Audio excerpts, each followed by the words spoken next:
Today, we are revealing the case of Thomas Joseph Peters. I am transferred to USP Leavenworth in Kansas after untold torture every day to FCI Florence. This is a very old prison with a 100-year history. From the day I was transferred, I started receiving mental torture from a doctor named Vietnamese psychologist Vo, and I once again informed him that it was illegal detention and demanded that he be released from illegal detention, but it was ignored. Racketeering by prison staff and prisoners continued. But one day a white man in prison saw me and asked me if I knew who was going ahead, and I said I didn't. The man was Joseph, who was sentenced to 50 years in prison and was living in prison. Shortly afterwards, after being mass assisted by Asian prisoners and confined to solitary confinement, it was of course ordered by prison staff to prisoners. I left the solitary confinement and went forward to another building, which was the other side of Joseph's cell.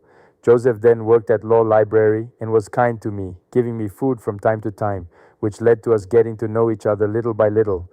So he started telling me about his case, and I thought something was wrong. I went to Joseph's room from time to time, and he often told me about his case. Under his cell bed, the 3 double backs used by the military were filled with case documents, which were seemingly too much. Then I asked him if he could show me the indictment, and he found it in a pile of papers and showed it to me. What he showed was a supervisory indication, which had a court filing stamp on the first page of the indictment, but the last page of the indictment did not exist at all. I checked the page number and the last page of the indictment, Grand Jury. There was no paper itself to go into. I asked him why he didn't have the paper itself that should have the grand jury signature and who charged you.